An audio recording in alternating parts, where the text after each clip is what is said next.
Canada's new Prime Minister, Mark Carney, made a pilgrimage to the White House today. He got out of the car to shake 47's hand, wave at the cameras, and then plagiarized Trump's fist pump. From that moment, Trump had him. Our president said, "Come on in and check out my gold." It's an honor to have you at the White House and the Oval Office. And you see the new and improved Oval Office as it becomes more and more beautiful with love. You know, we handle it with great love. And 24-karat gold, that always helps too, right? The best thing Carney has going for him, he's not Trudeau. He is a liberal, but he was an underdog who made a stunning comeback to win an election. Trump respects that. His party was losing by a lot, and he ended up winning, so I really want to congratulate him. It was probably one of the greatest comebacks in the history of politics, maybe even greater than mine. You know? Things got off to a good start. Another media narrative bites the dust. They were hyping it up as a second Zelensky. This is very friendly. We're not. This is not going to be like we had another little blow up with somebody else. That was a much different. This is a very friendly conversation. We're friends with Canada, and that's good. But sometimes friends have their own agenda. We want to make our own cars. We don't really want cars from Canada, and we put tariffs on cars from Canada. And at a certain point, it won't make economic sense for Canada to build those cars. And we don't want steel from Canada because we're making our own steel and we're having massive steel plants being built right now as we speak. We really don't want Canadian steel and we don't want Canadian aluminum and various other things because we want to be able to do it ourselves. The president wants to be self-reliant. Self-reliance has been a key characteristic of the American people since the country was founded, and the president's sticking to it. Is there anything he could say to you in the course of your meetings with him today that would get you to lift tariffs on Canada? No. Why not?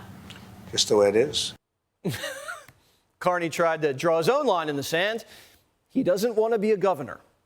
As you know from real estate, there are some places that are never for sale. That's true. We're sitting in one right now, you know, Buckingham Palace that you visited as well. That's true. And having met with the owners of Canada over the course of the campaign last several months, it's not for sale, won't be for sale ever.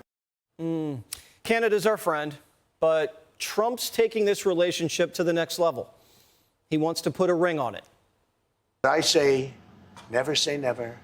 I've had many things that were not doable, and they ended up being doable, and only doable in a very friendly way. But if it's to everybody's benefit, you know, Canada loves us, and we love Canada.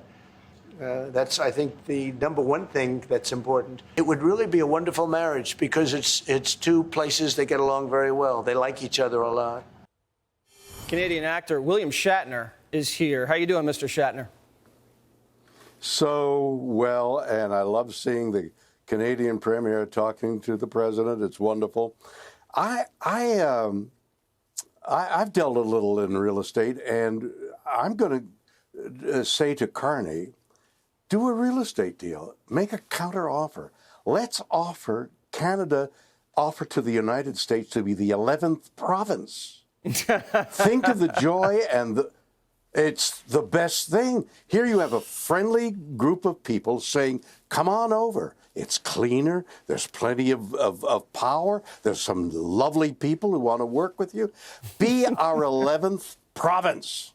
You know, he should have said that. But no. He should have said that, Yeah, and no, that would I have mean, brought the house down.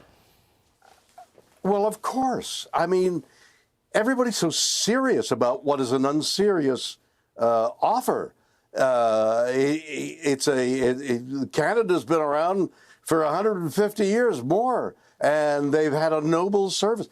Vimy Ridge, Juno Beach, Dieppe, tens of thousands of Canadian soldiers have died in the fight for freedom and making it the world playable for all of us. You can't denigrate that. You can't deny that. Well, no one's denigrating it, but let's just put it to you in a different term. Let me ask you this. Joe Biden proposed to his wife 7 times. 6 no's, but finally Jill said yes. Isn't it about persistence? You know, Carney says, you know, it's not for sale. Trump says never say never. I know, but I mean, at a certain point, persistence becomes insulting. Well, maybe that's what Dr. Jill thought. But eventually, when Joe got on his knees the 7th time, she said yes. Well, I guess she took the last insult. Listen, it's a spurious fight. It's two noble countries side by side. I don't know what all the fuss is about, but I'll tell you what I'd like to tell you is something that's going on here in Los Angeles is a charity I put on every year for 35 years. I've raised millions of dollars for children and for veterans. And on May 31st, we're having our party. It's a 5-day horse show, and on that Saturday night, we have a great party. We raise lots of money. And I want you to watch the Unexplained. And I'll be in the Seattle area twice in June. Once in concert with Neil deGrasse Tyson in a totally innovative theatrical thing. And then at another event near Seattle at the end of June. And that's really what I wanted to say. The Hollywood Charity Horse Show. We're going to donate. Exactly. Prime time. I'm going to make all my producers donate, and maybe I'll donate as well. Mr. Shatner, tell me about Mars. Do you have interest in Mars? Musk is very interested. Okay. So part of this concert that I'm going to do, it's called Rockin' with Bill and Neil. And the two of us, we've done this before, and it worked very well. It should work very well in Seattle. The opening question that I'm going to pose to Neil deGrasse Tyson is, why the heck do we want to go to Mars? What is there on Mars that you can't get in Arizona in the desert? I mean, it's a question fraught with many implications, like discovery. Why do we need to discover things? Why did we climb off the tree and get something on the ground? Why did we exit Africa and spread around the world? What is this thing that mankind has to search and search and search and never be content? Like making one offer after another to Canada to be the... It's like Greenland. You know, we get a little greedy. We're looking at Greenland. It's all the same thing. Men just want an adventure. We want an adventure. I don't care where it is, Greenland, Canada, Mars. Send us somewhere on a ship. I know, but we were in the South Pole. Neil and I were in the South Pole a few weeks ago, and it's godforsaken. It's a white desert. Why would you want to find this point that doesn't exist only on a map, the South Pole? And yet these grand people, these marvelous minds went in search of. And what they discovered mostly was death and destruction. Only a Norwegian made it, and made it because of planning. But the question then remains, why go to Mars? It's an interesting question, but I like New Jersey, and I'll be staying here. Great to see you.